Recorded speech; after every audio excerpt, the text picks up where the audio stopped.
ভারত সরকার যখন ইরান থেকে তেল কিনছিল তখন সেই তেলের যা দাম ইন্টারন্যাশনাল মার্কেট, সে মার্কেট থেকে 12% ডিসকাউন্টের তেল কেনা হচ্ছিল, সঙ্গে ইন্স্যুরেন্স ফ্রি দিচ্ছিল। ইন্ডিয়ার টাকাতেই ইরান তেল বিক্রি করা স্টার্ট করেছিল।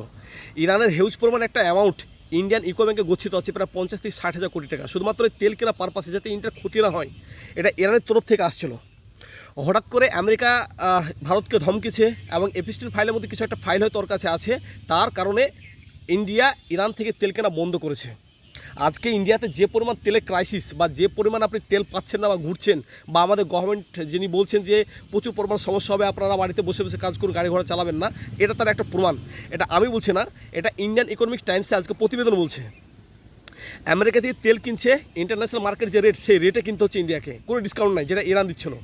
সঙ্গে ইন্স্যুরেন্সের যে প্রাইস ইরান ফ্রিতে দিচ্ছিল, কিন্তু আমেরিকা থেকে 12 গুণ বেশি দিয়ে ইন্স্যুরেন্স যে দাম সেটা কিনতে হচ্ছে।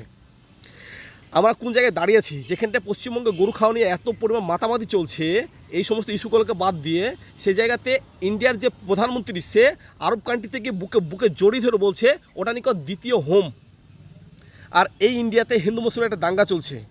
মানুষ বুঝবে কবে, কবে এদের চোখ খুলবে, আর কবে ভাবনা চিন্তা করবে যে প্রধানমন্ত্রী আরব কান্ট্রিতে গিয়ে উনি খাবার খাচ্ছেন, আর আমাদের দেশের যিনি ভক্তরা তারা হিন্দু মুসলমানদের দাঙ্গা লাগাচ্ছে। এই যে তেলের যে শর্টেজ, এই শর্টেজ শুধু একদিনে না, আপনার বাড়িতে যে উনুনটা আছে সেই উনুনে গিয়ে আঁচ পড়বে। দুদিন ওয়েট করুন। ধন্যবাদ।